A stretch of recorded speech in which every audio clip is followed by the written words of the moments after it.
Good evening, everybody. Welcome to Great O'Clock. It is that time of evening again to step into your greatness here this Wednesday. Anthony, why don't you introduce yourself, let the people know who you are, what you do, and then we can get into this topic.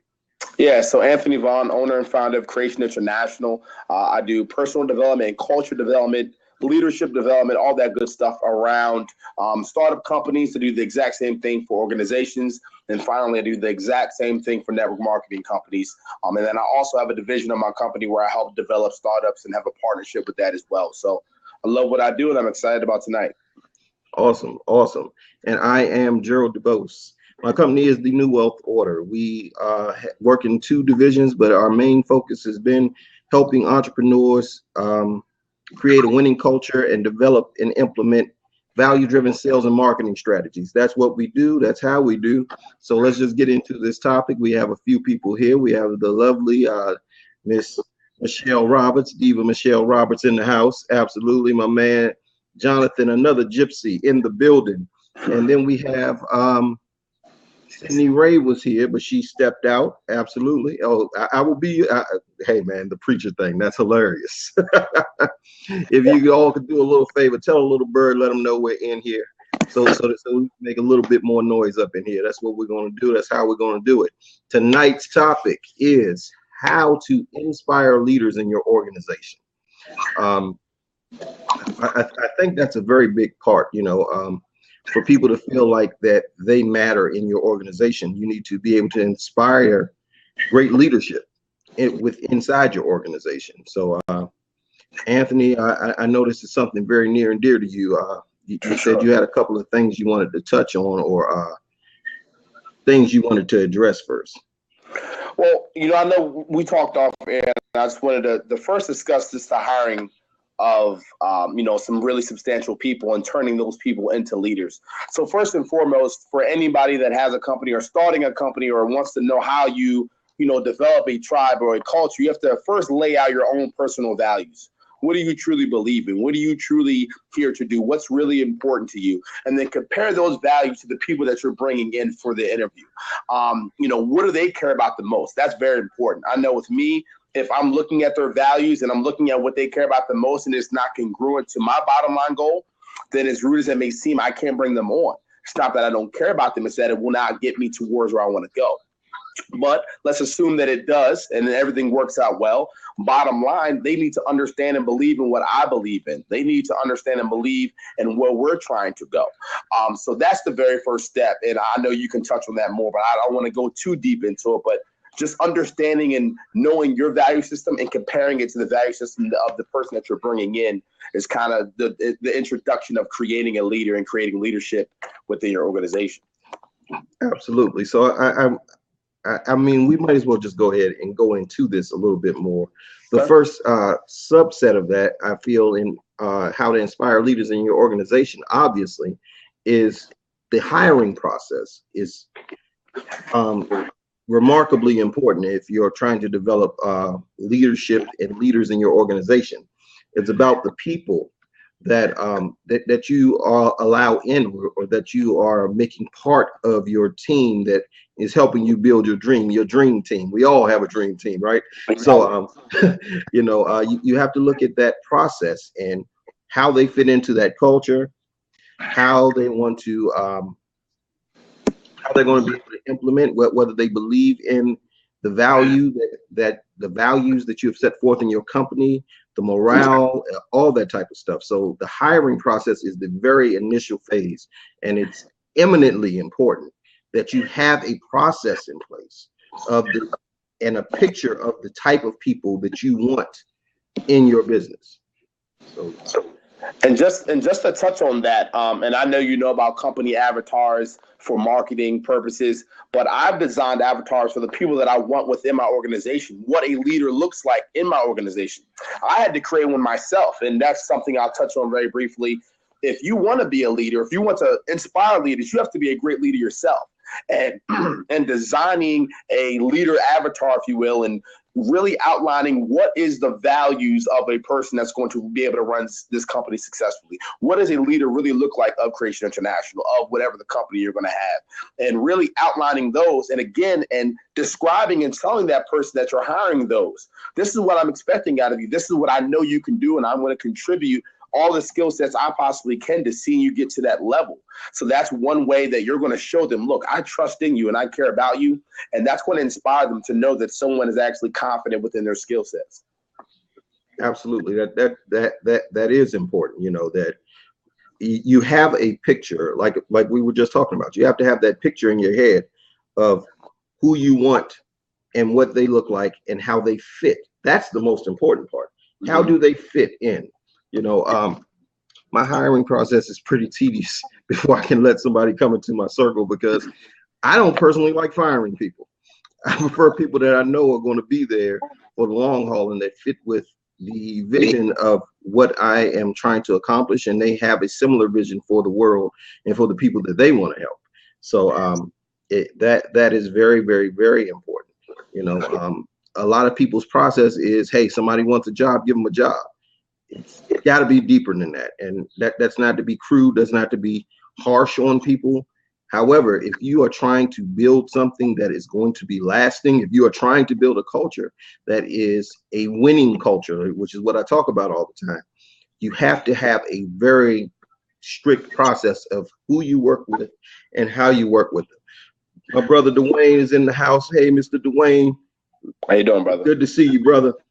So I believe that process, it has to be laid out and mapped out in a specific form and fashion to model the person that you want in your organization.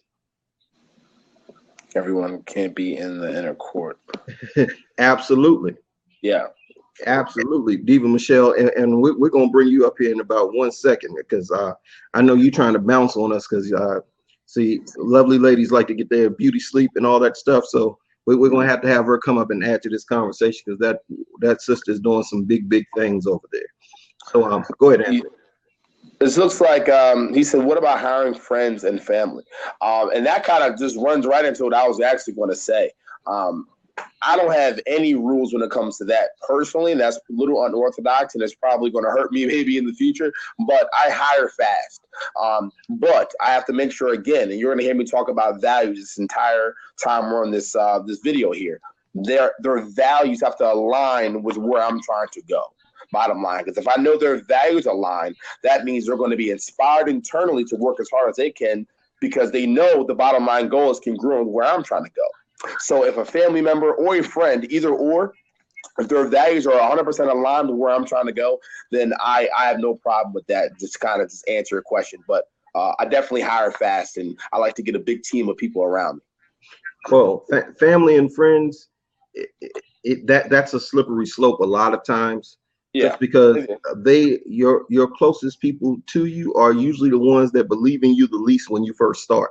Mm-hmm. You know, you have a couple that really believe in you, but most of them are very skeptical of what it is you're about to do, because they aren't stretching themselves. They aren't pushing themselves or expanding themselves. So it's kind of hard for them to see you doing something that seems inconceivable for them to be able to do. And it's not that they don't want you to, it's just that they haven't seen it, so they don't understand it. So trying to hire them is challenging. And what a lot of people do that I've seen in small businesses especially, what they do is they go get a friend or family member that doesn't have a job. That is good. However, it usually leads to a lot of trouble, because one thing I heard a long time ago from one of my mentors, he told me, he said, if you want something done, give it to the busiest person you know. Yeah. Don't give it to people that have a lot of time. They have a lot of time for a reason. Yeah. Said they're going to treat that just like they treat their own time. So if you really want something done, you should find the busiest person you know and give it to them. So you have to take that same type of thinking when you start thinking about friends and family. What type of person is this individual? How often are they on time? How often are they late? How seriously do they take their time? Do they push things out? Do they really push through and do all of that stuff? So you have to look at all of that when you start thinking about friends and family, when you are thinking about it, so that you can grow your business. Exactly. Yes. I will say this though, just about to kind of get on the inspiration aspect of it, because once you have that team, right now we're talking about how do you inspire them? How do you get them to become great leaders? And through my research, and what I've realized is if you are giving them the skill sets, you're contributing the skill sets that they need, and then building an environment, meaning the activities that they're doing on a daily basis are conducive to those skill sets. So pretty much you're not asking them to do anything that is outside of their skills. You're tapping into their strengths. They're going to have competence. And when everyone knows with competence comes confidence. And as soon as they're confident, that's when they're going to be tapping off of their, front brain, right? They're inspired, they're, energetic, they're excited, they're committed. And that's where you're going to begin the process of having a great leader within your organization. So bottom line, knowing their strengths, understanding their strengths, and then pushing more activities to strengthen those strengths for me has worked well. And I know it can work well for some other people as well. Yeah. So tying that back to how that inspires leadership is, you're empowering people. Great leaders empower. They don't disempower. See, I'm not one of those people that want to watch over your shoulder. I don't want to know what you're doing every second of the day. I want to know you're getting the job done. That's what matters to me, results in the end. So when you add to your team, you need to know who is there and what they are in the business for. Absolutely, Michelle. That is so true. Yep. So when you're looking at it and you're in that process, you have to look at what role are they going to play? How are you going to utilize those skills that these people are saying that they have? How does that allow them to create and be able to serve people in a manner that makes them feel good? So it's all those things are important when you're thinking about how you're going to create them into leaders in your organization. See, people will fight for you and scratch for you and be willing to put it all on the line for you if they feel like they are part of and not separate from. So yes, absolutely. Does it align with your mission and your vision? Absolutely. So the thing is that you want those people to feel like their voice matters. Yeah. That is key if you want an inspiring leader in your organization, because a lot of people have titles, but they have no power. they don't have the authority to do anything in a business. So it's vital that they feel like their voice matters and that they are given the space to actually create something for themselves and on your behalf. So it's important. Go ahead, Anthony. You were saying something. It says here that another gypsy stated that it seems like this ties back into the delegation a little bit. This is what I'll say about that. I wouldn't say necessarily delegation, but this is what I'll say. When you have a company, and this is what I've seen in the few companies that I've worked with, and I'm sure you can understand this, Gerald.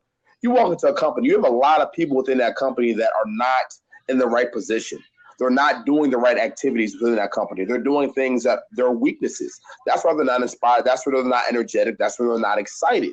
So about the delegation part, you would delegate other tasks to people that are actually have strengths in those areas. So it's more about a rearranging, in my opinion, of making sure that people are in the correct area and not in the wrong area. You can't force someone to be great at something. That takes too much time, in my opinion. Let's not go through that. What are your strengths? Where are you great at? What can I do to help you become better at that area? Let me plug you into an area of my company where you can really perform.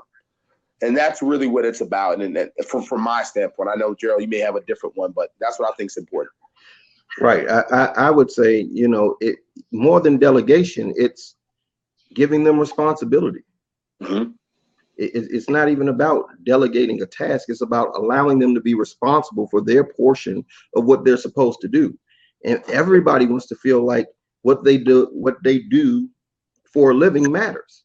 So if you allow them that responsibility and that space where they can create and are allowed to be able to let their voice be heard, let their talents be utilized, and be part of your culture wholly, then that does inspire leadership. It inspires them to want to do more, to want to be better. I mean, because they feel like what they're doing is making a difference, and everyone wants to make a difference. So it's very important that you do that. Hi, Tashawn. How are you?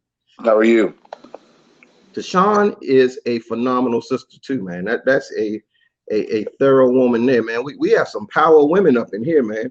Shoot, we got to catch up, man. You know, trying to tell you, it's only a couple of us up in here, a couple guys up in here, but these sisters that have strolled in the room are some powerful sisters.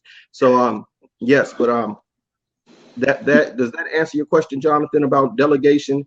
You know, like I said, I mean, your terminology. You know, I teach something a lot in my coaching called transformational language patterns, or transcendental language patterns, I should say.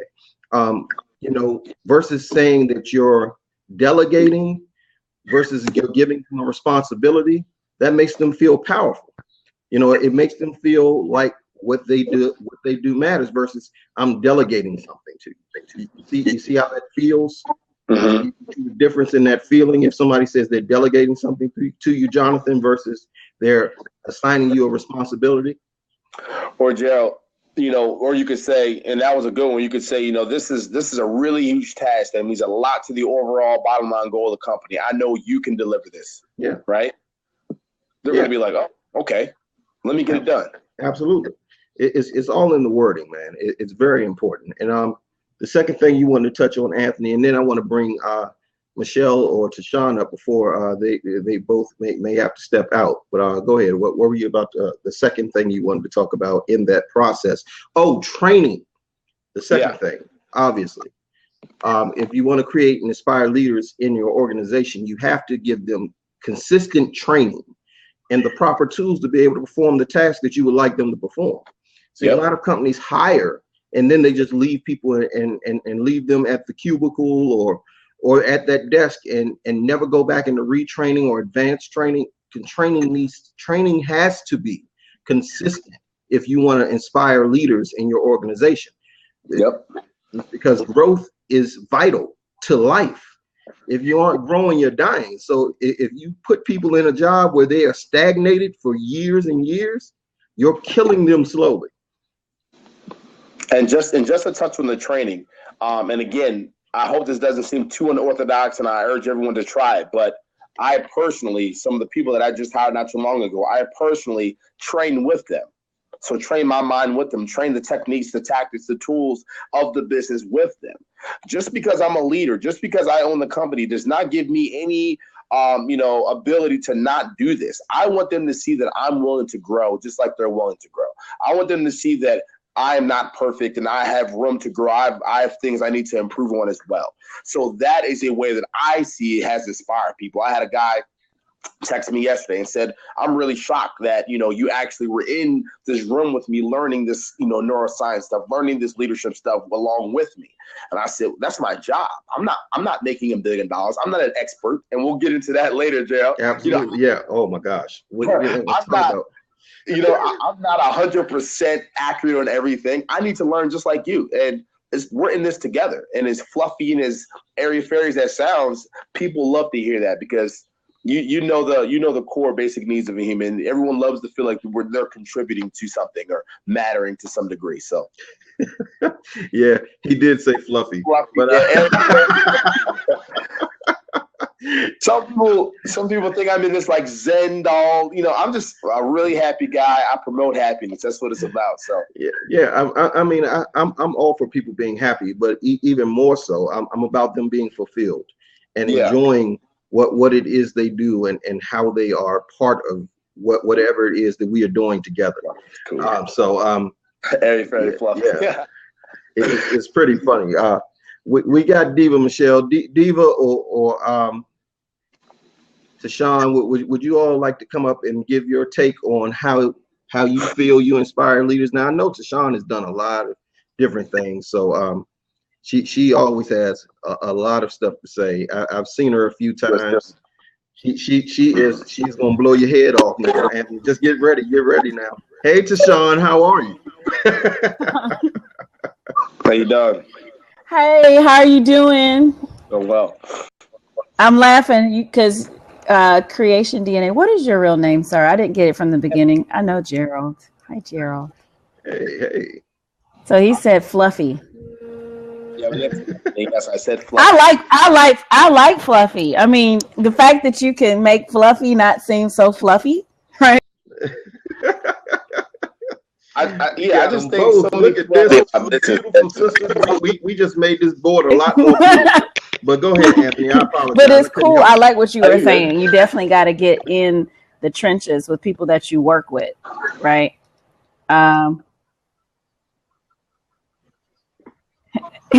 But no, I like what you said. When you work with people, you have to let them know that you're human, that you are, that you know what you're doing, but you also let them know that you're learning. I let everybody know the quickest way I learn everything is I get with people that are smarter than me and I ask them, what do you know? And then they tell me, and then I just go and tell my people, and they're like, well, when did you learn that? Oh, last week. Well, how did you learn that? I met somebody that knew what they were doing, and I asked them the question, and they were like, oh, I'll tell you. So what took them like 10 years or 15 years or 20 years to learn, they told me in about 15 minutes. So I'm just the conduit for the information. I tell people as a consultant, I'm a conduit. Okay. I'm giving you the strategy for you to particularly execute, for you to do what you do. I don't have to be the expert to give you some expertise. I just can go find an expert or someone that's good at what you're doing. And that's, to me, is one of the most powerful things, what Gerald said earlier, transcendental. Okay. I do transcendental meditation. So I believe whatever is a conduit that flows through me, we're all conduits.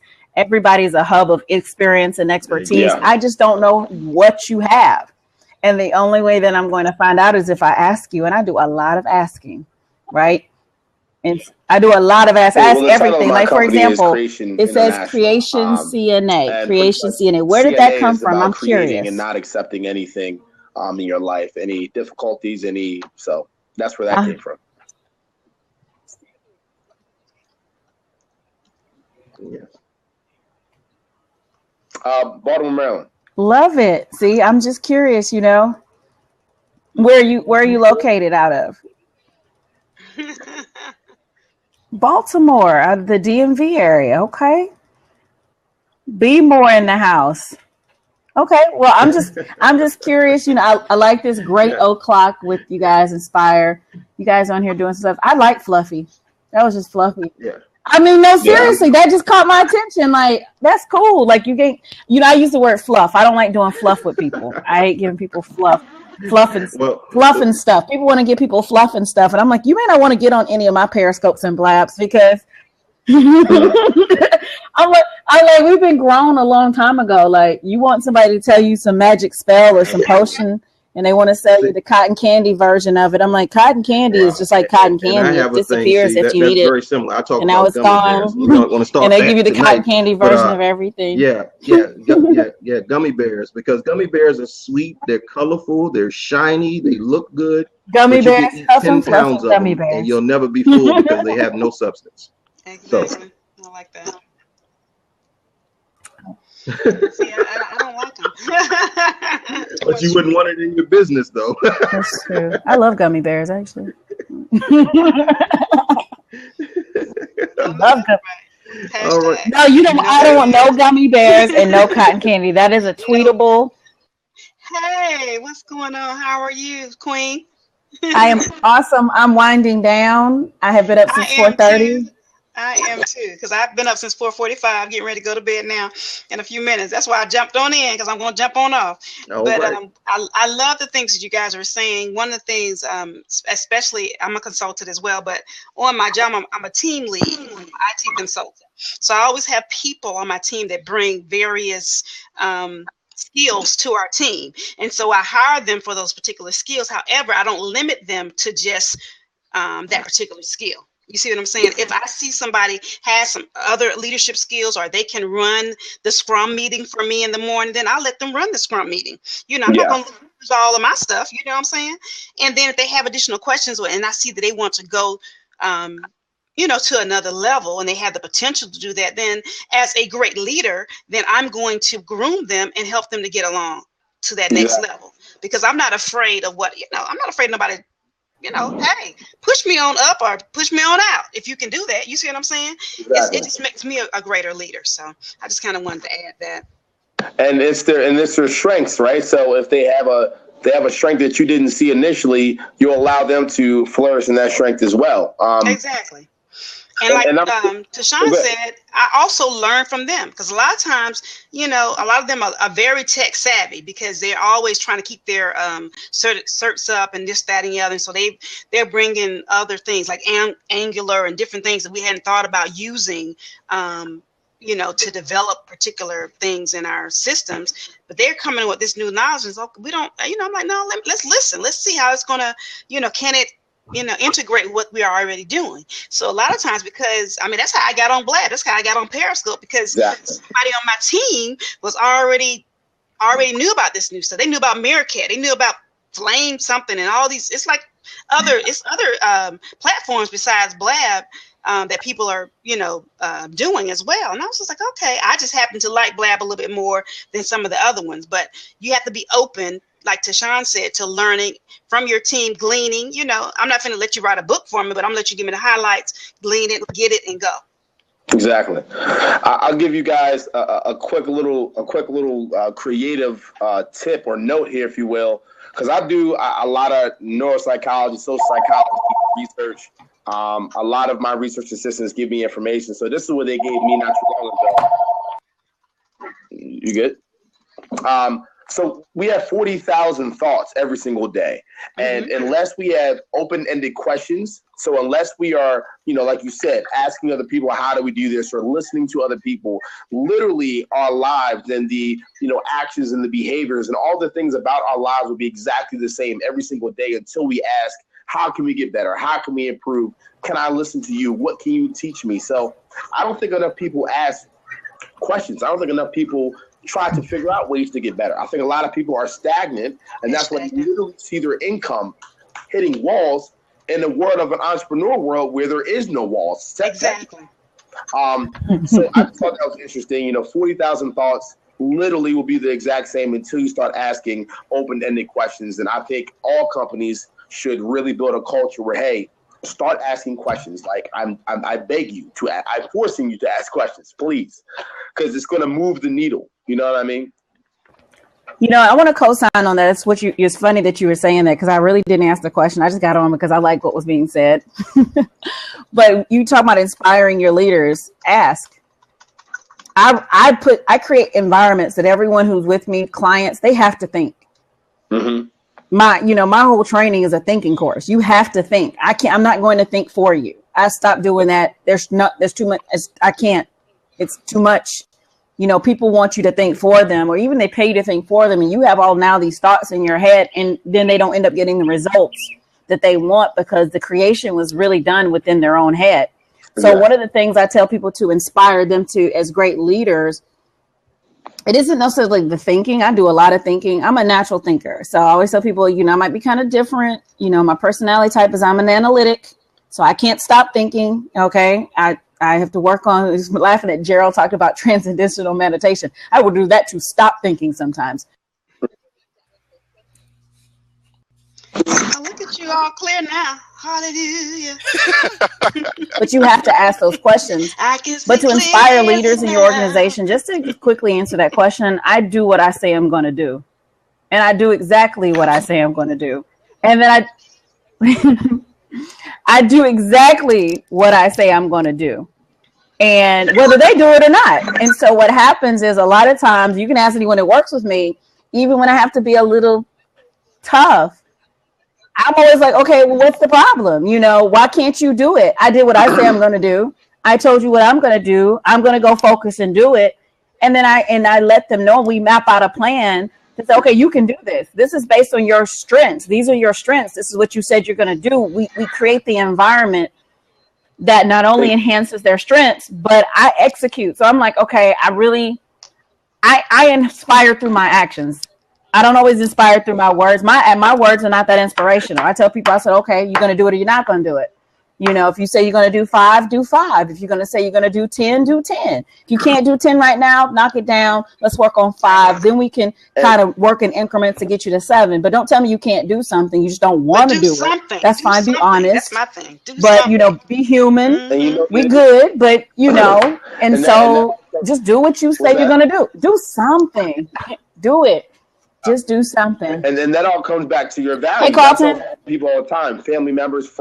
I was saying someone that I knew in here. Hey, Carl. They look at me because they're not in this like personal development world, so they don't know what I mean. So I said, okay, what are your most disciplined actions? What do you do on a day-to-day basis? That clearly shows me your values. So if I have a person in my company where I ask them to do something and they won't act on it, then that shows me clearly that action has nothing to do with your values. It's not important enough to act on right now. So that means that we just are not a match, bottom line. And that's 100% important. And not a lot of people like to take credit for that. They like to scratch their head. And next thing you know, 5 years later, they have the same person in their organization bringing down the culture. They weren't a fit 5 years ago when they were not acting on the actions you asked them to act on. It wasn't part of their values, and it wasn't aligned with their overall goals. So I definitely agree with what you were saying. See, I would add, my family and I, we have a nonprofit. It's called Harvest Nets Enterprises, and we feed children during the summer. So we run a summer food program. And so one of the reasons why I am the director of that is because I don't mind giving family a chance, or friends, you know what I'm saying? But I don't mind cutting your ass either. You see what I'm saying? Because it's all about the business and the mission of what we need to do. So if you fall in line with it, I'm going to give you a chance, okay? But, you know, they don't ever want to say, well, okay, well, Miss Michelle got to talk to you. Because once Miss Michelle got to talk to you, I've already outlined. We already got a program. I've already trained you. I've already told you what we got to do. Okay? And we, you know, in order for us to make this money, because it's about the bottom line, okay? I'm about that coin, okay? I know that's right. I'm sorry. You know what I'm saying? If it ain't bringing in no coins, that's a hobby, right? Yep, that's what it is. A glorified hobby. What it is, you know. So I'm not getting everybody together for us to say kumbaya. You know, we can do that at church, honey. Raise your hand. You know what? But when it's about that business and making that coin, we all Michelle, girl, call me after this. We need to hang out, girl. Mama, God knows I do. You got to get the step, Mama. You move on to the side, okay? We love you. We're going to just give you some money to go shopping because you're not fitting into this criteria. So a lot of times, even if it's family, friends, if they're not fitting into the mission, it's not that we're not going to give them a chance. Okay. I ask them, I tell them up front, this is the guidelines. This is what we got to do. I got to be in line with this because the bottom line is if my name is on the grant, if my name's on the bottom line, they come to look for me. They're not coming to look for Bebe, Shayla. I love it. Kiki, they coming to look for me. And I'm not going to jail for your aspirin, okay? God bless you. You're going to say God bless you after that. I know that's right. But that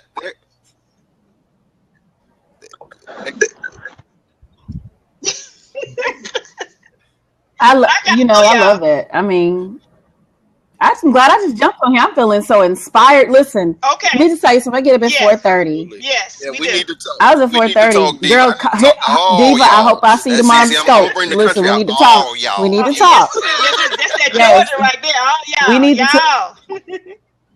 We need to talk. Me? Atlanta. Wait a minute. Where are you from? I'm a DC boy. DC, born and raised. Atlanta, where are you from, Gerald? Wait, where you from? Oh, you talking about country? Okay. I'm about to say, well, you're below the Mason-Dixon, so don't count it. He's still Southern. But anyway, okay, the great state. I love it. I'm from the great state of Georgia. Okay, which y'all. Yes, DC is the country it's below the Mason-Dixon. You're in the South. If you're below the Mason-Dixon line, I mean, I'm just saying. No, seriously, no. I love what she just said. I love this. I'm tweeting this out as we speak. Like this is what she just said was cosign. I have a friend over here, Carlton. Carlton knows. Listen, I put on my personal. I have two Facebooks.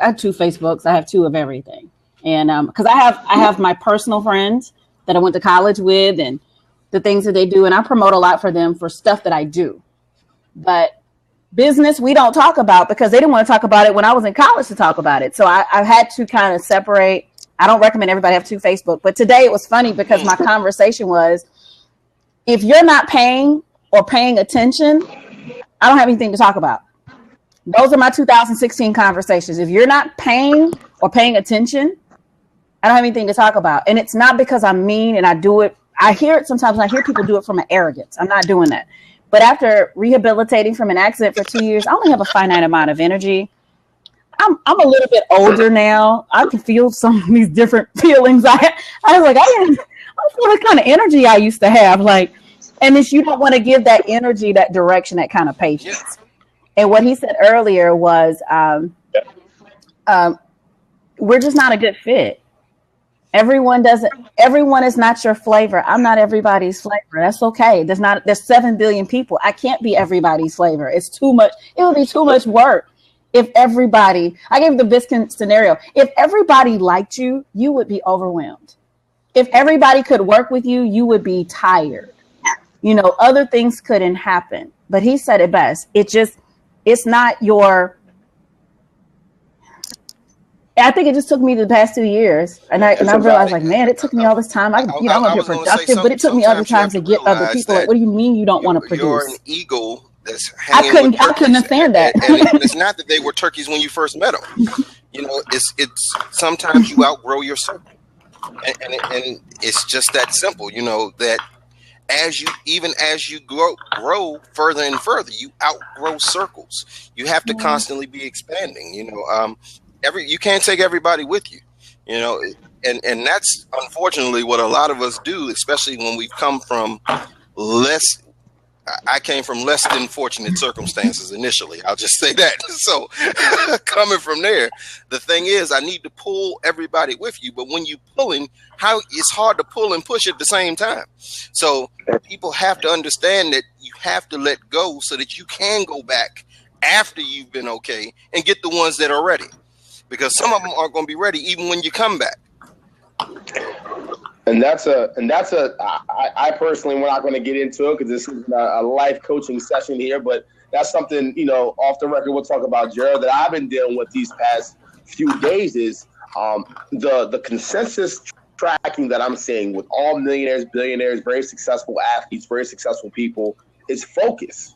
It's focus. What are you focusing on? Are you focusing on major activities? And that's why you were saying, if I'm not getting paid or paying attention, right? If you're not paying me or paying attention to what I'm saying, then you don't have any of my time. And that's really what it has to be. And that's the difference between a person that's making big time money, having big time impact, and not. They're focusing at all times on where they need to go for their tribe or their community or what their mission is. Bottom line. Anyone else that doesn't fit in that realm is gone, like literally. And that's what I'm seeing, and that's what I've done. Literally.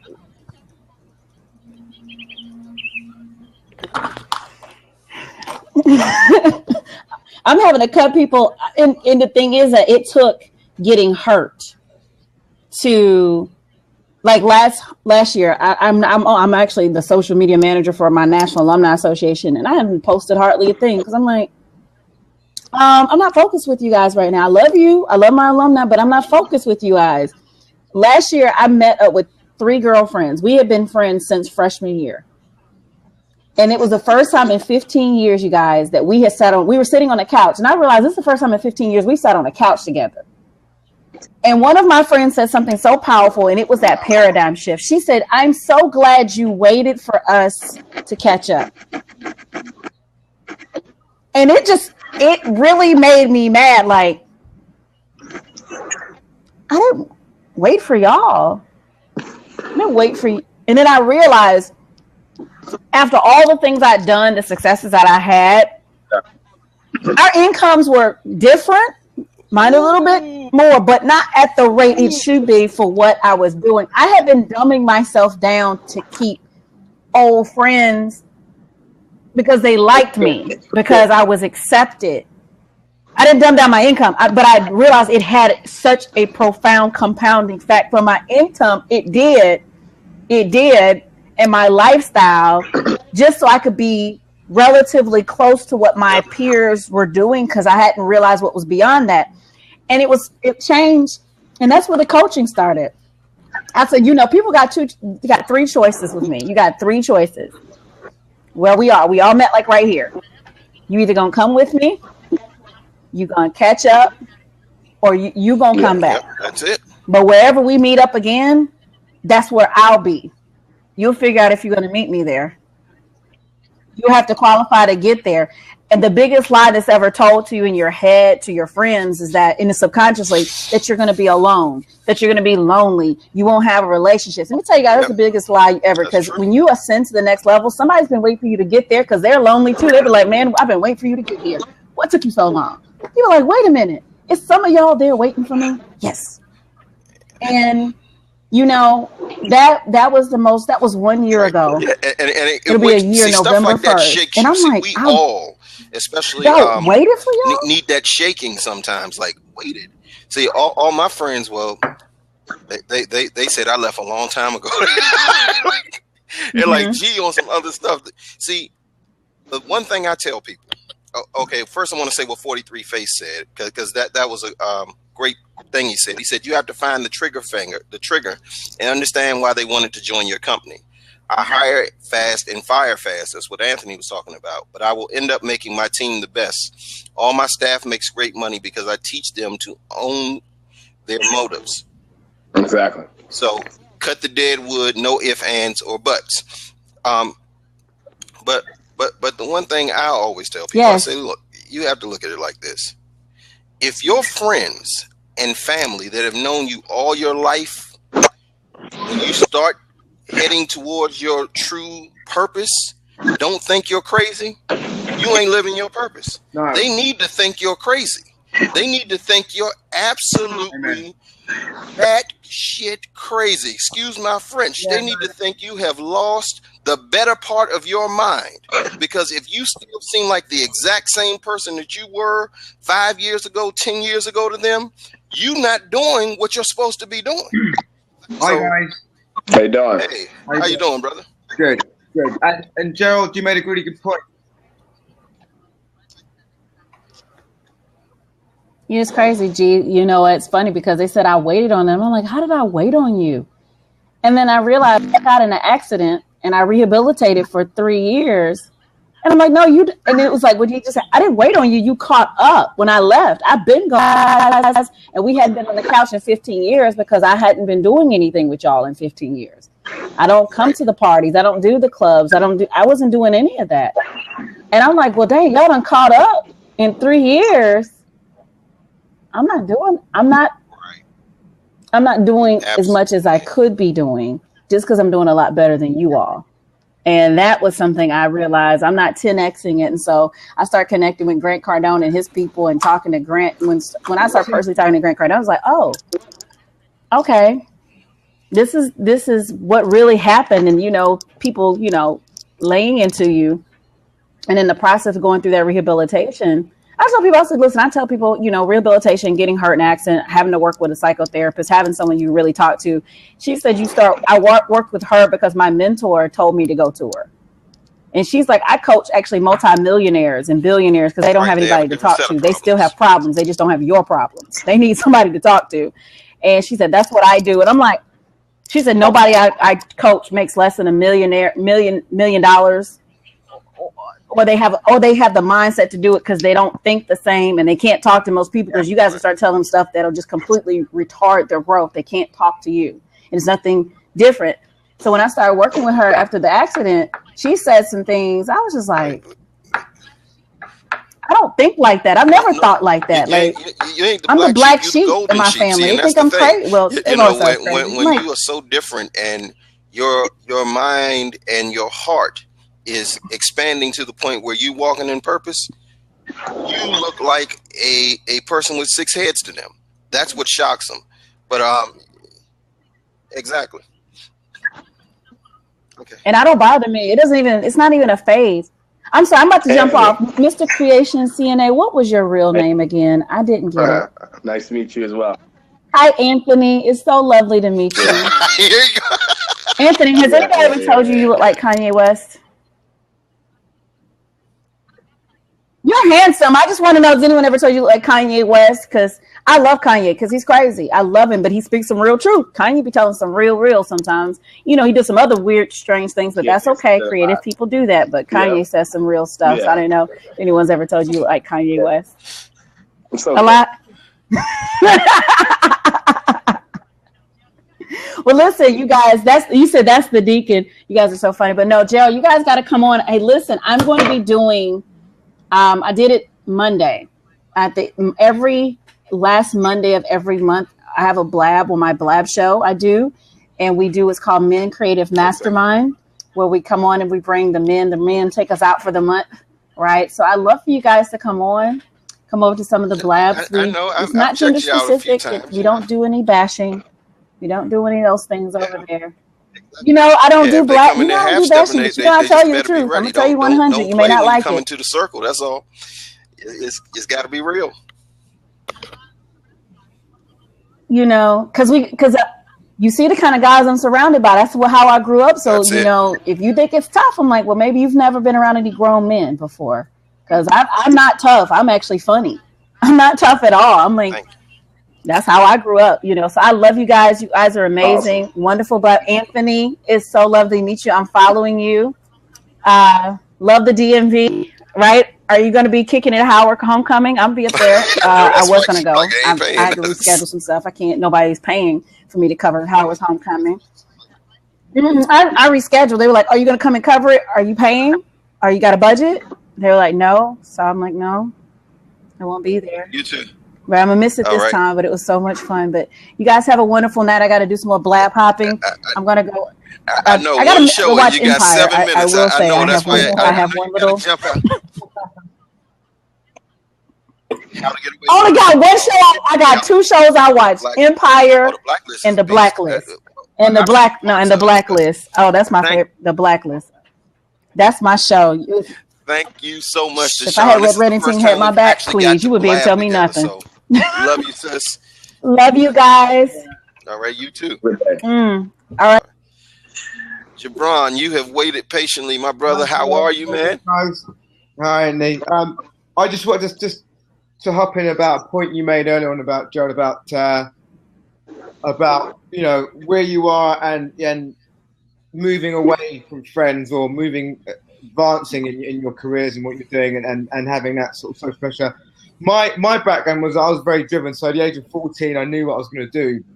I knew the fact that I had to be a guy who made an exceptional amount of money. I ended up working in banking for many years, and I stopped. I sort of after a recession, I started 2 companies, and one of which was a skincare company. So I became a beautician and a skin therapist and dermatologist, and now I own a beauty company, which is about 20 strong in the company. We've got 2 offices, and I have to inspire teams all the time. And because I've got an office which is remote, so I'm not there, I've got another girl who runs the office for me. I have to alleviate my anxiety of not being able to be there, making sure that, you know, they're doing what they should be doing.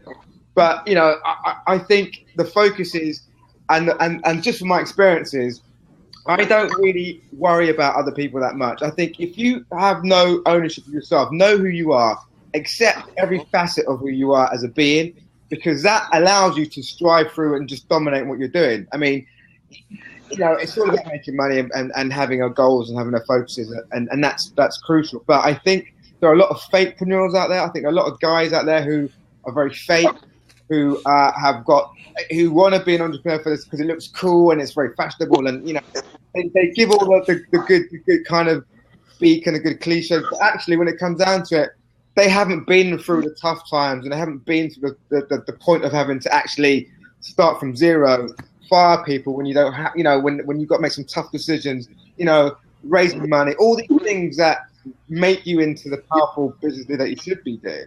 Yeah? I think you have to go through it. I think you have to go through that. And, you know, one thing that we don't have is time. You don't have time. Yes. You don't have it. You know, so you can wait around with it, but, you know, I'm a brutal executioner, you know. The only thing, I like that. Say that one again. I'm a brutal executioner. The one thing I do very well is execute what I'm saying to do. I make sure that if I say my company is doing this and we're going to deliver this quality, then we fucking do it. You know, there is no ifs or buts. I can't do sorries. I can't do maybes. I have to. And how I do that is by inspiring my team. And what I do is I create a family in my business. Okay, I need each one of you to bond like you're in the army. You know, so you know if I'm not there, you have to rely on that person to be able to teach you and show you the ropes and share the values and the ethos of what we as a business.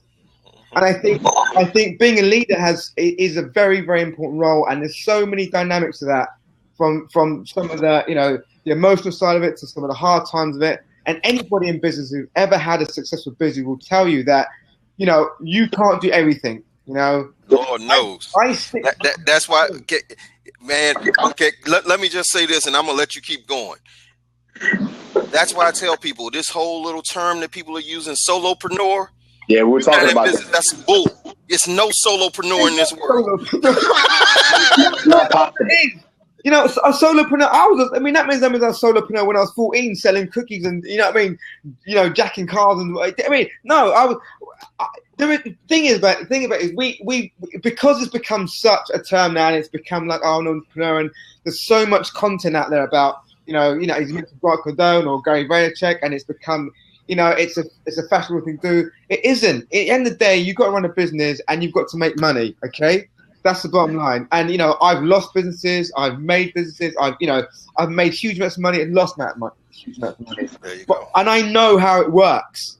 I know how this works. You know, because I've experienced it from the bottom to the top. You know. So you know, you can't do this without experience. You can't do this without having to go through this because that's your knowledge, you know. Absolutely, and that's why we talk about how people inspire leadership. You know, because the whole concept, like you said, the problem is a lot of people are playpreneurs, not entrepreneurs. Yeah. You know, and they talk about how hard they've had it because they went out there and tried one thing and they failed. Failure is my best friend.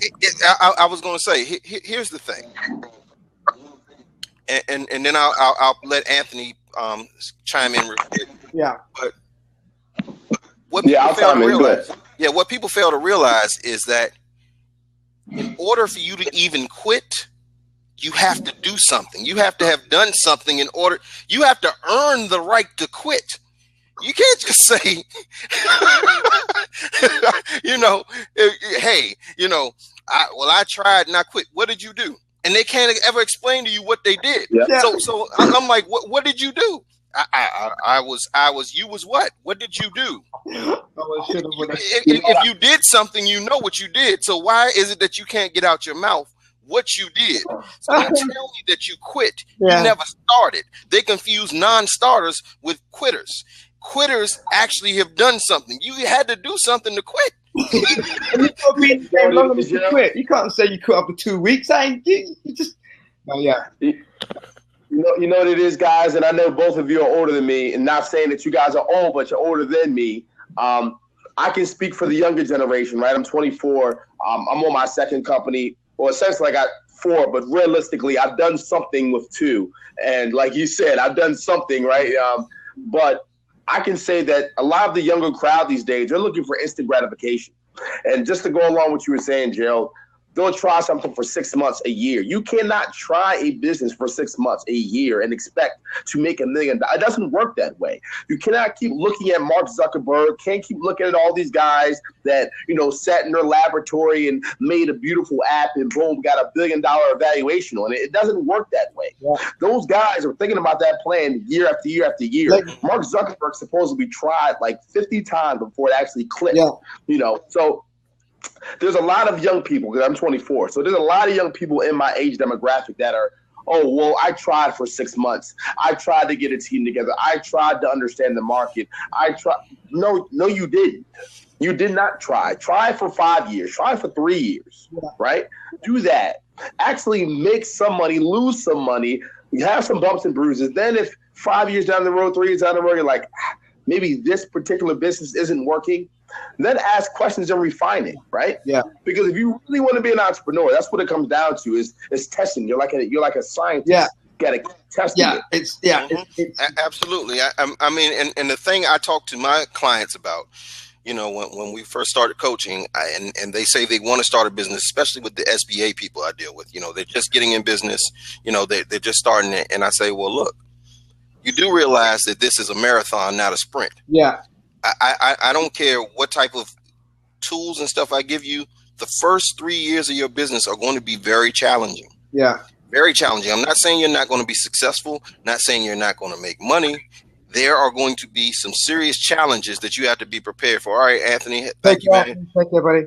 Yeah, that there are going to be some challenges that you are not going to be prepared for. However, by having a coach, someone that can help guide you through it, that can kind of help you work through those mental blocks that are going to come up when you hit that brick wall, because you're going to hit it.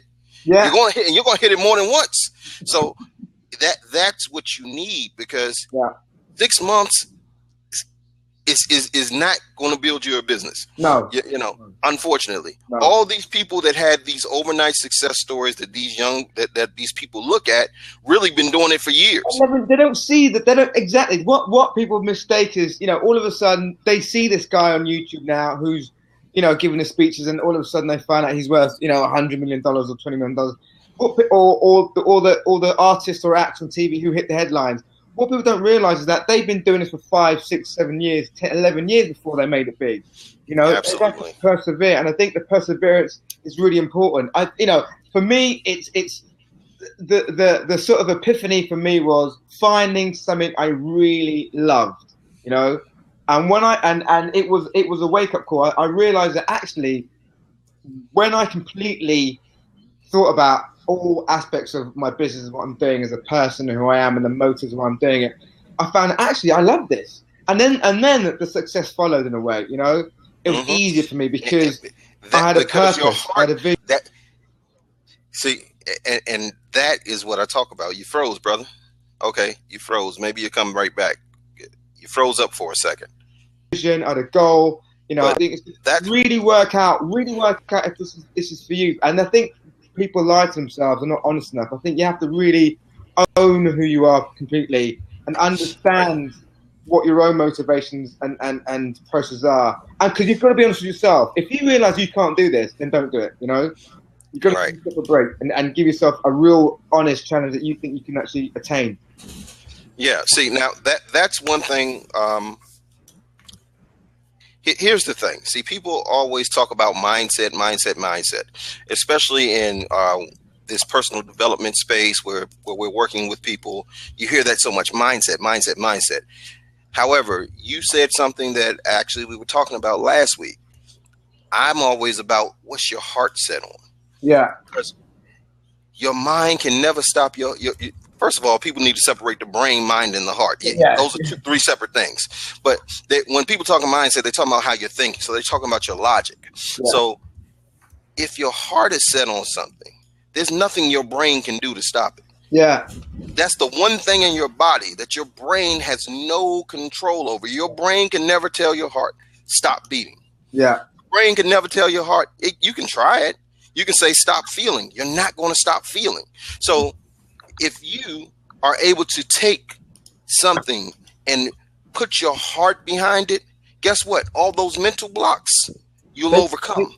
They just can't. They don't go away, but you just push through them because something else means something more to you.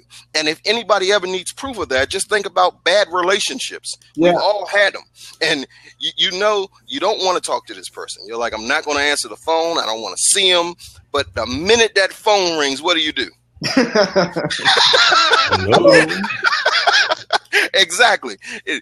You answer the phone. You're like, okay, I'm gonna just talk to him for 2 seconds.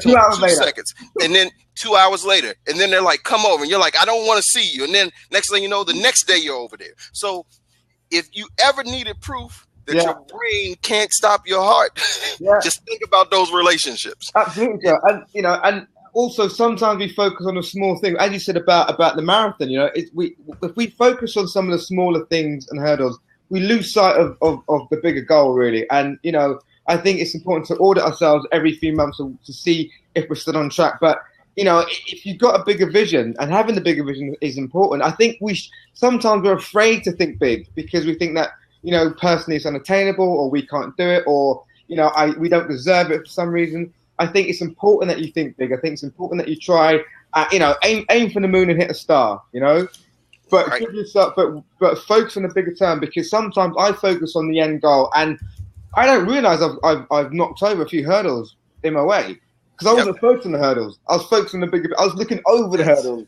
That's it. Yeah. That's it. The higher your aim, the easier it is to push through things. Yeah. And that's what allows you to inspire other people, because people love passion. Yeah. People love energy, because passion creates energy. Yeah. Energy creates emotion. Emotion creates motion. So energy. Yeah. Exactly. Energy and motion. So it's a trickle down effect. So if you want to inspire people, first of all, communicate with them. Train them. Yeah. And come in there with all the love and, I hate saying passion, all the love and zeal that you have for that vision that you're creating, and people will follow it. Yeah. I mean, I had a difficult member of staff who I really, when I interviewed him, I knew, he was I knew he was going to be trouble, but he's brilliant. He's kind of really focused, and he's a really brilliant guy. When he gets going and what he's doing, he's amazing. But he's still young. He parties. He came in drunk one morning. And he didn't, went out the night before on Sunday, came into work on Monday, and I could see the kind of mumblings of members in the staff. And I said, look, Terry, come in, let's have a chat. And I sat down and said, look, you're putting me in a really difficult situation because I believe in you. I really believe in you. And I know that you're not going to get a job like this in any other company because of just the way you are. Your references are great. I'm trying to give you a chance, but you've got to help me. Help me, make me help, believe, prove to me that my decision was right, because you're well looked after. You're on a great salary, you've got great perks, the team loves you, but you're sacrificing, you're sabotaging your own career. But the thing is, I got through to him because I didn't lambast him, I didn't kind of insult him or come down hard. I said, look, absolutely, you've got to work this out together. Me and you got to work that together because you can't be doing this, You can't be doing this, and I need you to help. So I said, look, take the day off, come back, tomorrow when your head's clear, and let me know. If it's not for you, then no hard feelings, move on, Absolutely. And he came back and he said, look, Gibbs, I'm really sorry. They're really apologetic, and he shaped up. So, being a leader and being able to inspire means you have to recognize on a person by person point if this person is right for your company. Is this person facing certain difficulties that you may not be aware of? And I ask those difficult questions. I say, how's your home life? Guys got relationship issues or kids or family. And there's issues that may bring us to work. But a great leader has to recognize this and evaluate, the next step. Great leaders are great communicators and great evaluators. Two things: they communicate and they evaluate well, and then they're able to relate because they are able to communicate. Yeah. And Fred has some great things he just said over here. He was like, in his axiom, Fred O'Ban, he's a great guy about leadership. He says people want a character with character, and that's true. That's what people gravitate to. They gravitate towards that strength. Yeah. And he just said something else. And then we got Robert. He said, inspire to inspire. That's true. Yeah. And where's the other one Fred just said? He just said something. Fred dropped so many bombs, man. It's like hard to keep up with it. Oh, he said, if you're really, really good at something, and you really love doing it, then don't do it for free.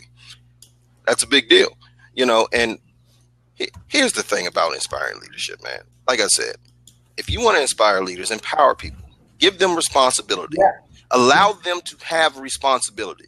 Forget delegation and all this, I'm going to tell you exactly what to do. No, I'm going to assign a task to you because I believe in you. This is what you do. This is your piece. This is how you do it however you deem necessary, but get this portion done. That's your duty. That's your responsibility. And we're all depending on you. That empowers people, man. It's just a different thing. And I apologize. Walter's here. Hey, Walter, how are you, brother? I'm just running my mouth. I'm very interested in what you're saying. And I'm not solo in the sense that I don't work with anyone, but the core of what I do is just me because I'm an artist. But I do have this company that's a print-on-demand company, so all my art is on there. There's 310,000 images, by the way. And if someone orders the art, they print it, they ship it out, they collect the money and send me the money. So that's why I'm so focused on just creating the art. Walter, that's cool. What we meant by that solopreneur is, it's about some people give themselves glorified titles, but don't, as you were talking about earlier, but don't have the staying power to think through, and then they quit because it gets tough or whatever. But they want all the accolade of. I'm an entrepreneur. I understand that, but I'm working since I was 8 years old. I'm photographing and creating art for 57 years. So I'm still trying. I never give up because this is all I can do. This is like, and it's your passion, what you love to do, And it's. I mean, I went through a stage where I was reading a book, by Machiavelli, and it, whether it's to be loved or feared, which is the greater evil, really. And it's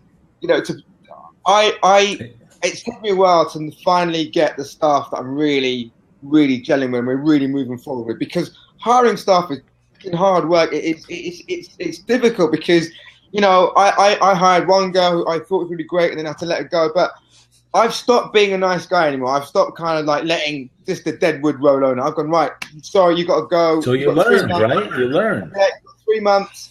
If you don't tackle the target in 3 months, I'm gonna let you go. That's it. Everyone knows the rules, and that's what I did. But I've had to in order for me to survive for the greater good of the business and the rest of my team. So. It's tough. It is tough, but I think you need to be able to step up and. Well, let me ask you a question. When you say that it's tough, right? Is it tough because you have an emotional attachment? Yeah, because I like my stuff. I like these people. Okay. So if you change your thinking or your heart, if you will, then it won't be tough. Is that true? But that's true. But the thing about it, the reason why I've got such a great team at work is because they see that I'm an emotional guy. I'm a very passionate, emotive guy. I'm very expressive. I'm very emotional. I get involved with everything, and I'm very animated in what I do. And they see that. So, and because I've built a culture of teamwork and bonding, I don't think you need to. I think, and the whole thing again is, but to point, they watch Steve Jobs and think that I've got to be an arsehole to have a great company. You don't. I don't know that he was. What people say. But everyone, but I think that's another fallacy that's going about. I think everyone knows that I'm passionate about what I do, and my team knows that. So when I see someone who's got really good potential, but they're just failing at what they're doing, it hurts me. It's the most, because I've got to let them go because they got wives and families and all that stuff. But I do say, look, guys, you had 3 months, you didn't do the job.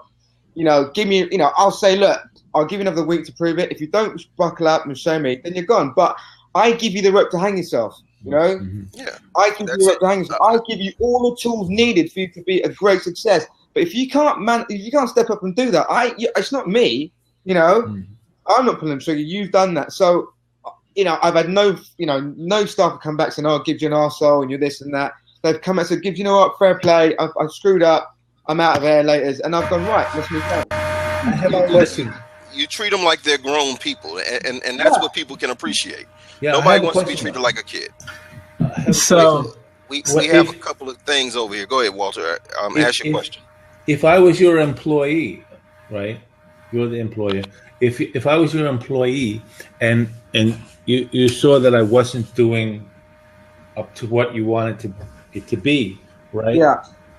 Is there a way for you, or to get from the other employees, a direction that would be something I could be successful at? Yeah, absolutely. We do a lot of cross roles in our team. I mean, that's one of the one strategies that really works in our companies. That we have, for example, Gemma was working in account management, looking after clients. But I realised that Gemma was always on her phone. She's always on Facebook. So I said, Gemma, look, do you want to work in the social media team where you can be paid to be on Facebook? Isn't it amazing that they have that now? right? Yeah, we got a social media team. Yeah. So she's like, yeah, great. So she's on the team. She's flying. She's working late, and so it's finding about the strengths and stuff. I mean, for my job, it's about that. If I hire you, I want to make sure you're in the right role that suits you, the class and the character that's going to do the job. I don't want you sitting at the desk hating the job because you want to do this and whatever. It happened to me when I was in banking. I hated the job for a while, and I tried to move, and they said, no, you can't do that, blah, blah. And it ended up me resenting the firm. So I know how that feels as an employee to resent my job. So I try and eliminate that with my company and say, look, guys, we have great meetings. We say, look, guys, if you honestly want to do another job in the department, let me know and we can work around it, rather than having to let you go because you're sitting there with this angst and anxiety, or frustration. And I think we have a question is what leadership should be about. We have a question over here, Walter. Wait 1 second. Okay, hi, Michael. Question over here, and we got Michael, my man, Michael. Michael in the building. How are you, sir? That's all right. I'm taking it all in. You can go to the question, but I did have something to add to it. But I saw there was a question, so we should go to the question. Christian asked. He said, and he said, would you say that leadership is also being a person that is not necessarily looked up to, but sits in the back and enables their team to achieve everything they need to have them say we did it? That is part of leadership. I do feel that. However, in order to be able to do that, in order to be able to step back, you have to first be respected by your team. And then you can step back and enable them. Because if you step back initially and they have no respect for you, they won't listen. They're not going to try. They're not going to push forward. So once you have that respect, absolutely, that's the ultimate level of leadership. When you are able to empower your people, and I was talking about that earlier, when you are able to empower your people, give them a task and just let them go so that they can say they did it. That's an ultimate level of leadership. So I would say absolutely. Yeah, when I was in sales and wireless, and I've fortunate enough to be able to have managed multiple people, trained multiple people. The great thing that they loved about me is I never asked anyone to do anything that I wasn't going to do first. So, you have to lead that by example. So if I'm saying I need you to flyer this entire parking lot, that's because I flyered this parking lot and the parking lot over there. When someone walks in, I'm generally the one who steps up front. No one can come to me and say, I did not. Whenever I had someone, I've hired people who knew nothing about the industry that I was in. And through seeing what they did well by having conversations, my first conversation is, why are you here? What are you looking to get out of this? I want to find out what motivates you. And by understanding them and connecting with them and then showing them, I will step in and I will do it first. Okay, you're up. If you don't know how, go ahead. I got your back. It's like being a parent. Actually, it's helped me be a better parent at the same time, because I will teach you, and then I will guide you. And the next thing you know, I'm gonna pull back, and you're not, and you're gonna do it on your own, so that you feel you have that confidence. I've had people that I've trained and managed who, though we may have had disagreements, because I'm saying this is what I see that you need to do to get better, they later stepped back even after I was not in that job and said, I appreciate the leadership that you had. I appreciate what you did for me because you showed me, and I saw the sincerity in you to actually help make me better. Yeah, absolutely. I wanted to give a different perspective about some part of my history, because even though I'm photographing for 57 years, I've been in business since 1976, but I did have some corporate jobs before that. And even before the corporate jobs, some other jobs. And I remember that the most challenging thing in being an employee for anyone is the perspective of time. When you're doing something in any type of activity, in any job, it seems like your entire life is sucked in or controlled, or it's going to be in that particular spot, even though in the long run of the entire perspective, that may just be a small smidgen of your entire life. So it's like if you put your hand in front of your face now, the only thing that you'll see is your hand, and everything else and the rest of the world and your rest of your life, you won't be able to see. But somehow, if you can convey to the employees, or they can find from themselves, that doing what they're doing, the task that they're doing right at this moment, is very important to do it well, and it won't encompass their entire life necessarily unless they wanted to, it's a very important thing. Yeah, no, agreed. And I think the most recent tough decision I've had to make as a leader for my team is having to delay the launch of our app, which we were meant to be launching in December, but now it's not going to come out till March. And that was gonna, that was a big thing, but I had to delay it because it wasn't right. The app had lots of issues that I didn't feel was right with it. I've done some testing, but because there was a lot of bonuses attached to the launch and there was a lot of monetary value attached to us getting this app out on time or whatever, it impacted the team. But I had to say, look, guys, I'm not prepared to sacrifice the name of myself and the company for a bad product. I need to make sure that what we send out as a team is spot on and is excellent. And I'm not going to sacrifice or risk that kind of negativity or bad feedback from clients when we just ship out bad product just for the sake of it, just so that we can reach target. So, making these strong decisions in say Walter, and having to take one for the team is what being leaders are about, really. I do feel that I'm responsible for everybody in my office on very different levels. Is that something you're developing internally, the app? Yeah, no, we've got a company who are building it for us, but the prototype was not good enough, and So was it disappointing to your employees, and they were depending on the money or something like that? Yeah, because they worked hard on it, and I think it was the thing was, I like to take the blame for most things because it comes from the top. But I think the company that we hired at the time completely misinterpreted parts of the functionality of what we wanted, which meant they had to redevelop it, and it delayed, and it just it kind of snowballed into a thing for us.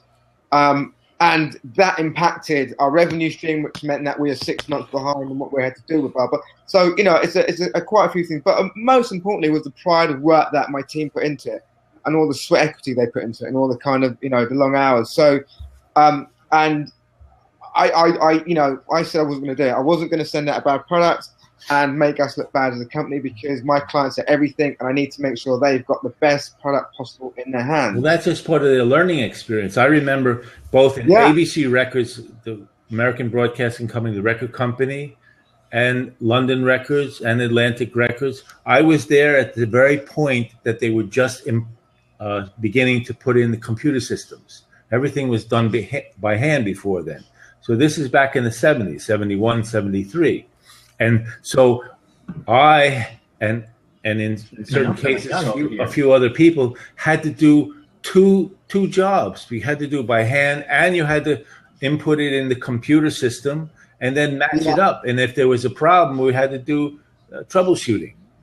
Yeah. So as long as it wasn't working right 100%, we had to do it both ways. So that's pretty much the same thing you're coming up against, that it's not quite as soon as it's supposed to be, because that's part of the nature of that game. Yeah, definitely. Yeah. Gerald, I've got a question for you, Gerald. Okay. How do you coach CEOs or leaders who've had quite significant failures? Maybe the company's failed, or they've lost their businesses or whatever. I mean, the reason I answer is because I'm sort of helping a friend out at the minute who's lost his business, and he's finding it really difficult to deal with all the impact of that. Really, he had the business for about 3.5 years, and he tried to beg, steal, and borrow to make it work, but it just had its day. It just wasn't going to work, so he had to let it go. And he's in his sort of 45 now, so he's kind of having to deal with the fact that I'm 45. I'm not where I want to be, and it's impacting all his, his emotional life. He's really suffering from this. So, I'm doing my best, but I think, he's been quite lucky that he's never had to deal with failure before. So it's brand new to him. Right. So he's taking a lot deeper than someone who's been through that. So I just want to find out your views on,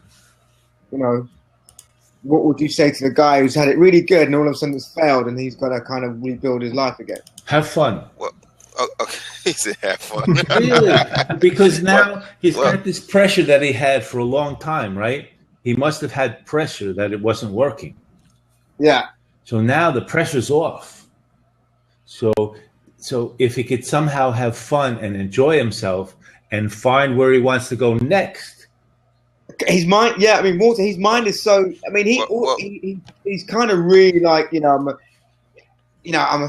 really in the depths right now. And I'm trying to bring him. I saw that when Wall Street every time Wall Street had his problems, I saw people walking around the streets, and they were stockbrokers and really successful people, and they couldn't imagine that they would ever be where they were. Yeah, and they are. Yeah. Well, the thing is, what we would have to do, I mean, that takes some working through, but the first thing you want to do is almost a values type of values displacement, because what the thing is that he's hanging his value up on what he has been doing and what he has seen. So what you want to talk to him about is, was it the success that you felt that made you the individual that you are, or is it the thing that you loved about where you were trying, or the thing that you loved that drove you to that success?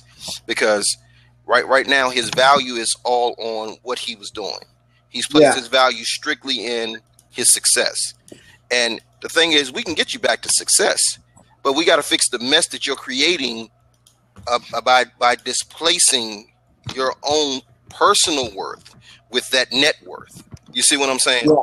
Your self-worth is not equal to your net worth unless you let it be.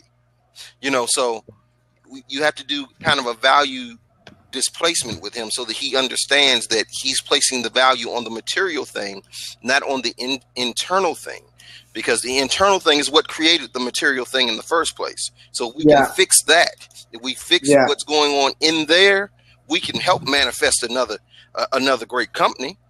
We can do that. So that's where you want to start at first. I've just shared with him as what. So, I've had, failure has been my friend for many years, and I'm on first name basis with failure. Me and failure hang out and drink beers and party all the time. So I got a failure in my back pocket. I know that, baby. Wait. One thing real quick, Jabron, before you finish that. Fred and John both are here. I want to let one of them jump in so that they can answer this question. Okay, so I'll go out. Okay, Walter. Walter, always good to see you, brother. Fred or John, either one of you guys want to jump in real quick to talk about this? And there's John. So always great to see. There's my man, 50 grand, John Haynes.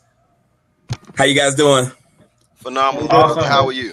Yeah, I'm doing well. Before I jump to my call, I apologize, man. I wanted to support you really quickly, but the thing that I would add to this is that much like the baseball player whose opponent just hit a home run off of him, or a quarterback who's just thrown an interception, you have to teach that leader how to get past the last play, and then react to what's in front of him. So I would suggest, more like Gerald was alluding to, is to do a post-mortem and understand the reason for failure and bring him through that failure, and then help him understand how he can still be a success, and make him understand the purpose of why he's working with you, and that he's actually needed. His skills, his purpose, his talent are actually needed in your organization right now. And this is why you are here. Give him reason, give him purpose, instill hope, instill faith back in him. If he can get that hope back,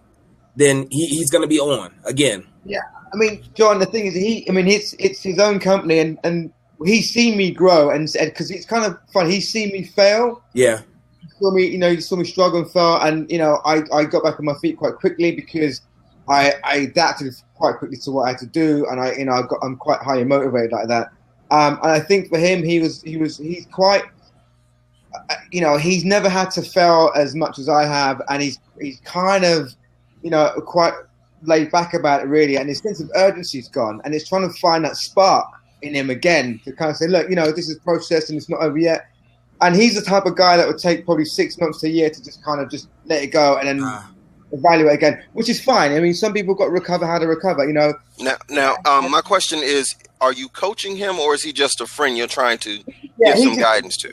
Yeah, he's just a friend that, he's taking some time out now, and we had a really good conversation this week about where he's at and trying to get his head out. But he's had a team of people, and he's had all these beliefs, and a great guy, great. His team loves him. You should tell him he needs a coach.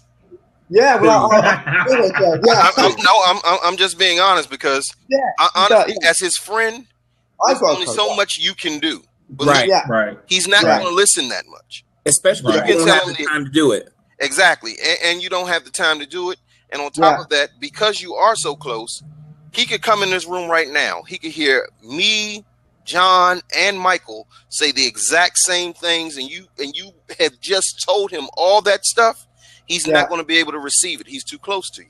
Yeah. So at that point, that's why I said just tell him he should get a coach, because honestly, he's not going to be able to take the information no matter how good it is, unless he's really at the point where he's ready to receive.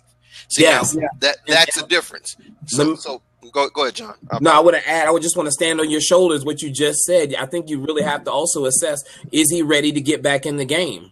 Yeah. And if he's not ready, like you being the leader, you have to assess if he's bringing maximum and optimum value to your business. If he's not, you have to either put him in a place where he can add maximum value, or he might have to sit on the sidelines until he's actually ready. Yeah. And I'm a great believer in it. It's not the blow you suffer, it's how you recover. Yes. I'm a great believer in that. I think it's what you do next that defines you. What we do next defines us in life in terms of how we make our next. It's our next footstep that will define us. Yes, absolutely.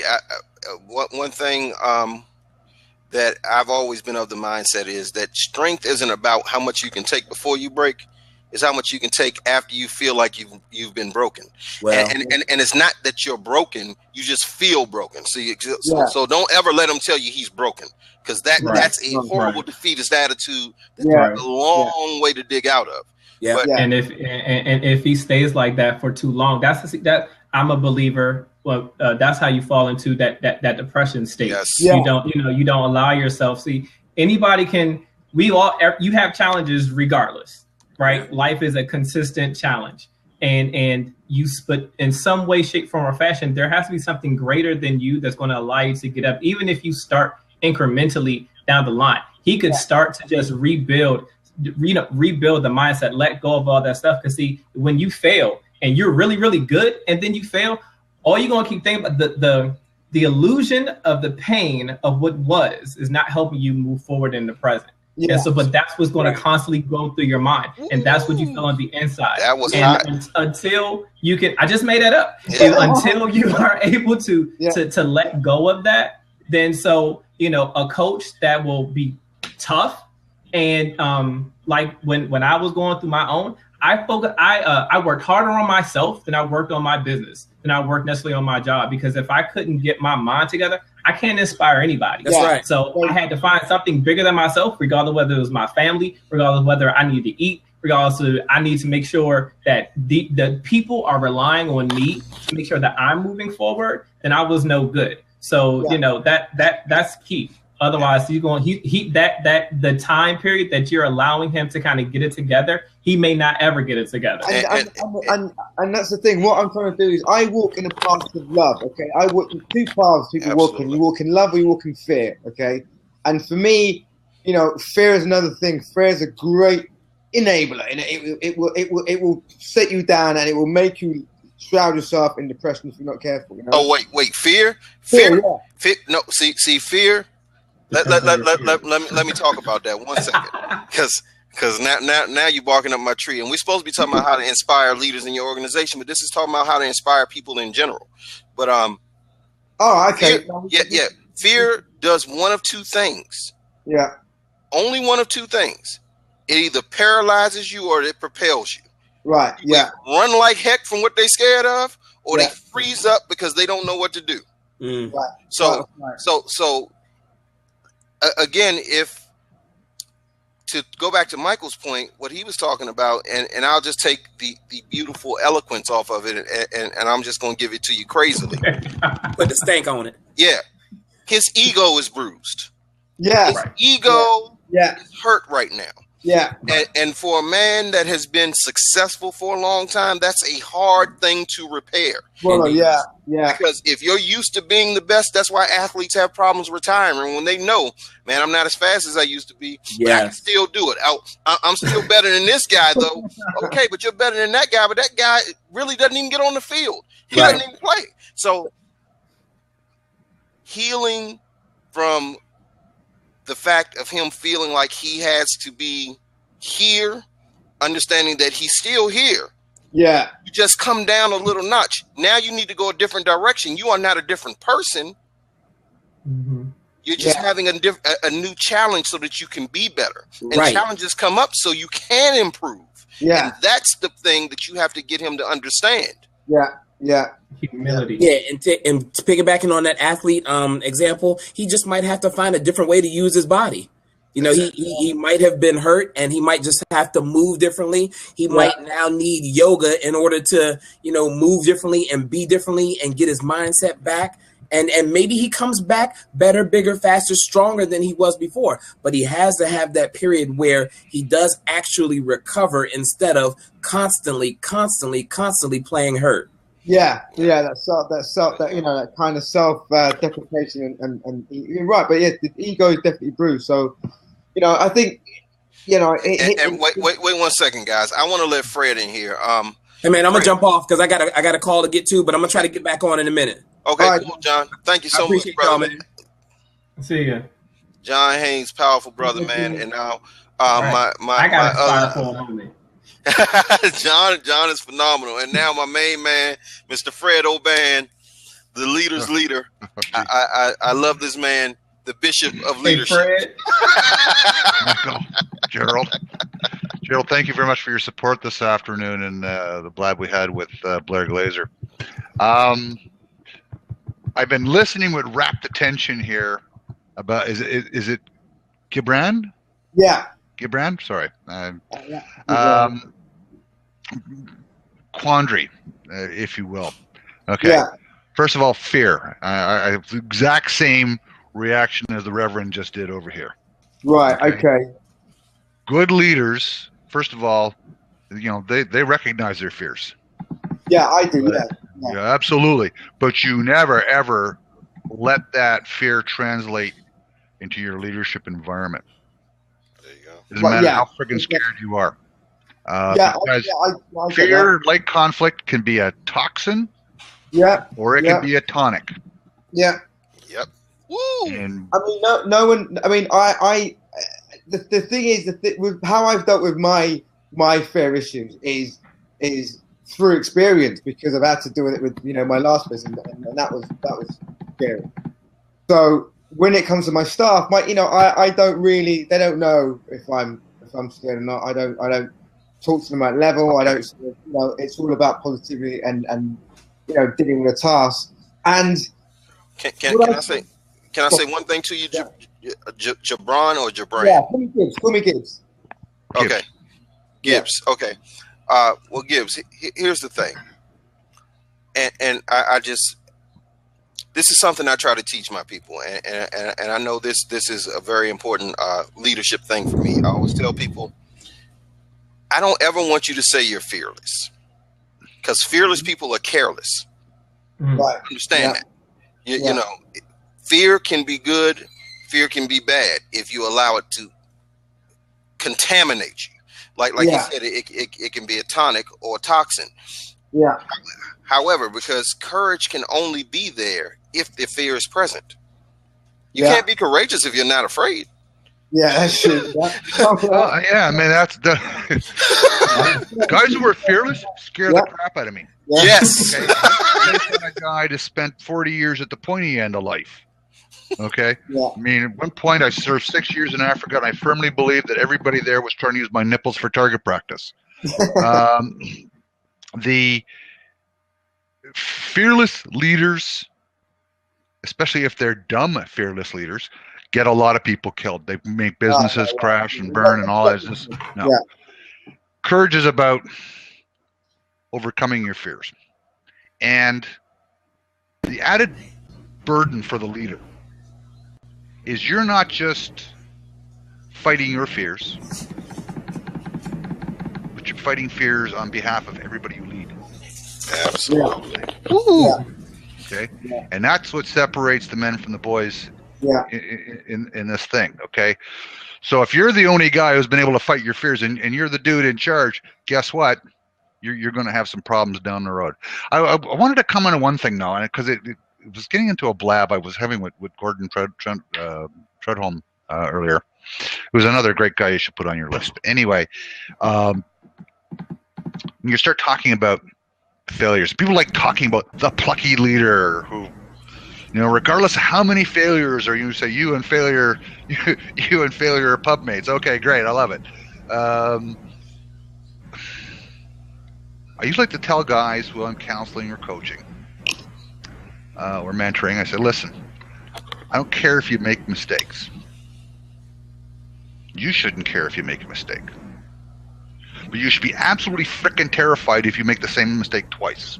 Oh, yeah. Because, good leaders don't make the same mistake twice. Yeah. Because, you think back to Peter Senge, the learning organization, if you like that gummy bear leadership stuff. Hashtag no gummy bears.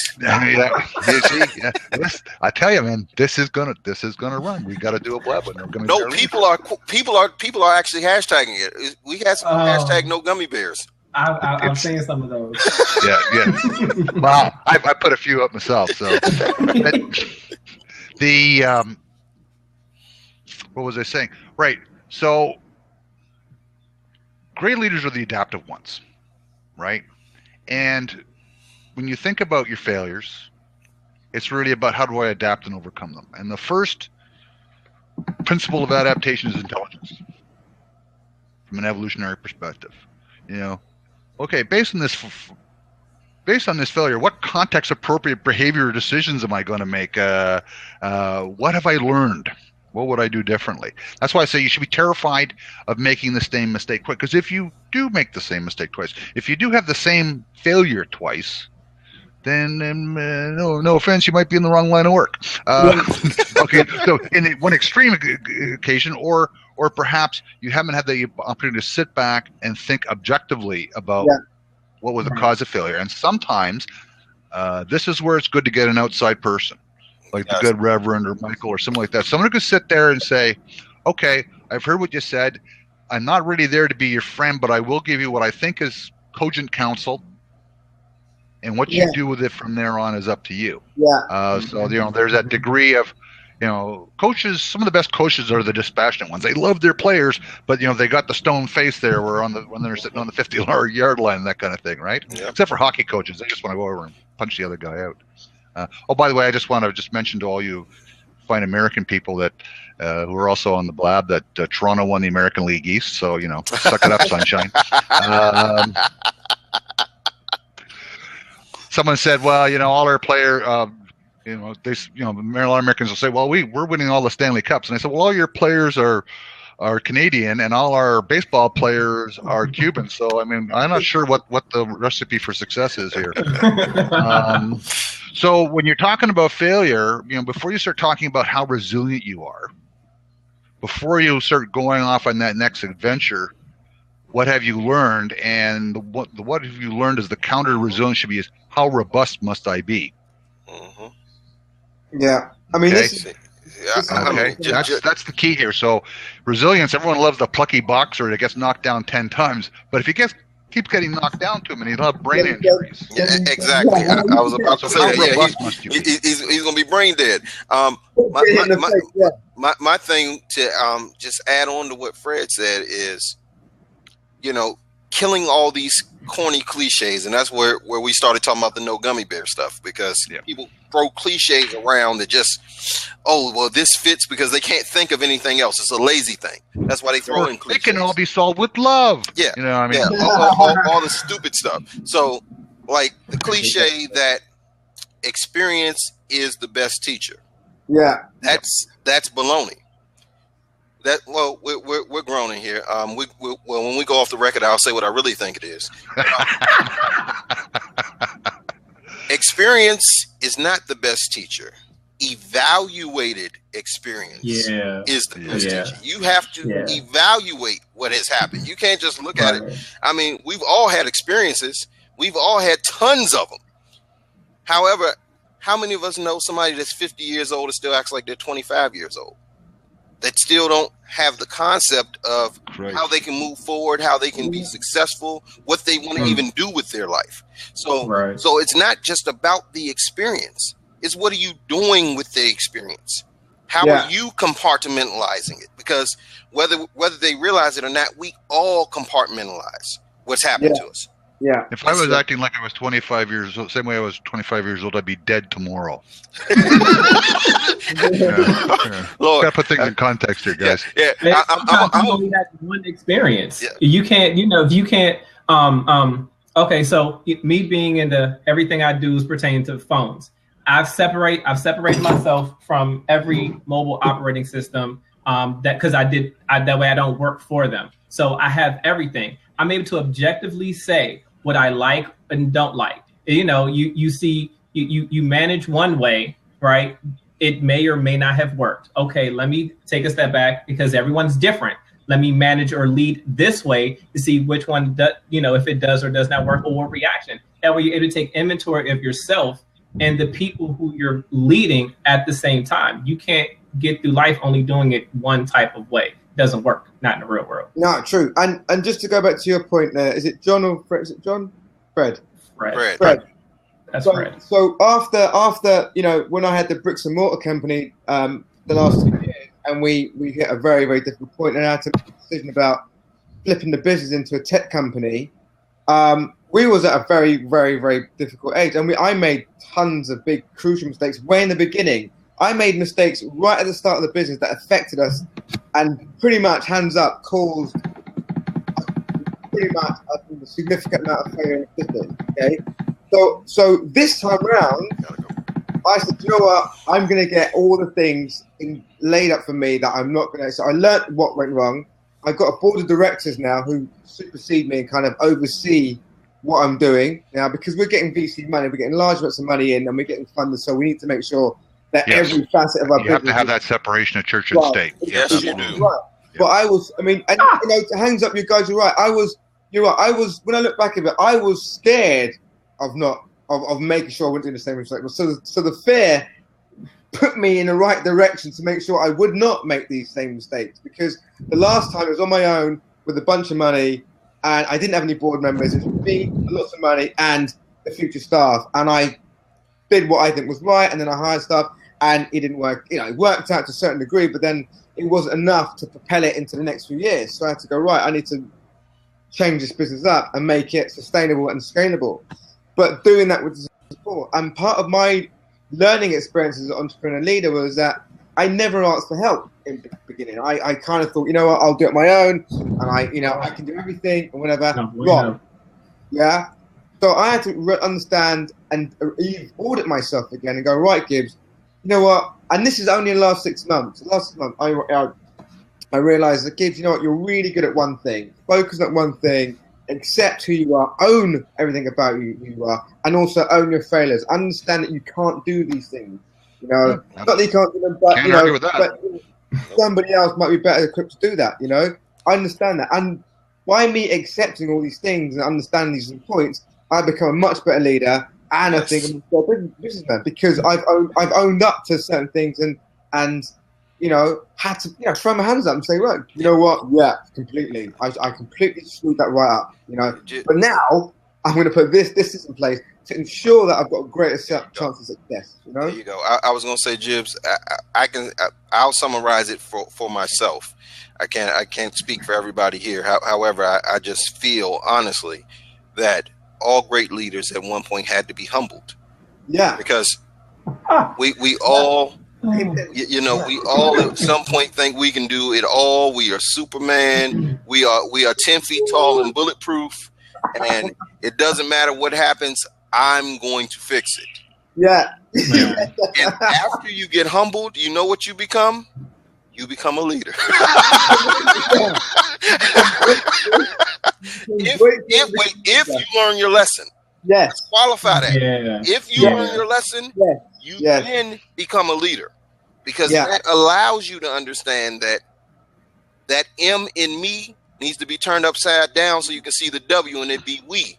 Because if it's all about you, you're going to end up all by yourself. In a whole lot of trouble.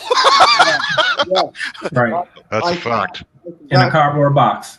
Yeah, I can vouch for that. I mean, I remember one experience, you know, the last few weeks, me and my previous business partner, investor, who basically, he didn't have the stones for the business, and he kind of sort of bailed out when it was like sinking, basically. So I remember one of the bailiffs coming in, because there was a bill that he didn't pay. The bailiffs came in and said, look, guys, you know, we're going to come in, you owe this amount of money and blah, blah, and, you know, you need to pay it now. And I was like, where did this come from? Where did this, you know, I had no idea about this. So I stumped up, sorted it out, paid it, and realized this is beyond me now. These are things that have been going on in the business that I didn't have any experience of, awareness, and any understanding of. It's almost like things happen to you out of nowhere, and you realize, wow, maybe I didn't realize about the business as much as I thought I did, you know? And it kind of slaps you out of left field. At that moment, I became very, very sober and very, very alert and very aware of what I had to do. Yes. And I thought, right, we need to shut this down. Because this ain't gonna happen. So, you know, I tidied it up, and then I made the smart move of switching into what is now deemed, you know, a very successful business because of that experiences and that these elements of failure that focused me. So, but I think it's made me a great person. I'm quite happy in this. It has, man. The biggest epiphany for young business leaders, is discovering that they don't know every freaking thing. Yeah. Yeah, it's so true though. You know, and you know what? I kind of learned that a few times myself, both in and out of battle. That's what I was going to say. You know, and if you're not learning something every day, you're leading a boring life. But that's usually the big epiphany. You know, what? I don't know every freaking thing. Yeah, absolutely. You got to put that pride to the side. You know, recognize the humility is just recognizing that you do not know something. It is not weak to ask for assistance. It's not weak to ask for guidance. It's not weak to have to take a step back and maybe have to study. You may just have to sharpen the scale. You may have to get an outside opinion. You may have to get something else. But if what you're doing is not working, you can't allow it to not work before everything crashes down. Yeah, absolutely. Right. So here's what we're going to do. We're getting ready to go off the record, and actually, I'm going to have to run off of here. I want to get some final thoughts on this great o'clock topic. I thank everybody for joining in. Thank you all for coming in. How to inspire leaders in your organization. Let's go with last words, Mr. Michael Brown. Find out what motivates the people, and then work your leadership style into them. If people feel that they are making decisions and you're elevating them at the same time, that will help move them forward. Everything I've done, I've focused on making sure that my people are the ones being elevated. They help me look good, and I make them look good at the same time. Yeah. Awesome. Mr. Jibs, my new friend. Look, everybody in here needs to follow each other, because I find some synergy in here. And Jibs, I believe we could have further conversations about some other things. I think for me, it's I mean, just to reiterate what Michael said, it's and what you said earlier on, it's about, for me, it's building a culture where I've gotten greater success at my team by nurturing a culture of support for all of my team members, basically, and you know, treating with them with respect and responsibility on an individual basis, which works for me completely. You know? And I think I've gotten greater respect from them as a leader because I've allowed them so much scope to develop themselves in their own careers within the business, really. But my initial actions were to get them to all work together and to all like so they can actually build a better company for me and together, really. So I think for me, it's building a culture, a great working culture. I've got a one-liner for you. All this stuff can be summed up in one sentence. If you want to know how to make the people follow you to the gates of hell, may or may not be a metaphor. Lead by example. Know your people. Promote their welfare at all times and under all conditions. Fervently support the mission that you gave them. Yes. I'm gonna have to get that one.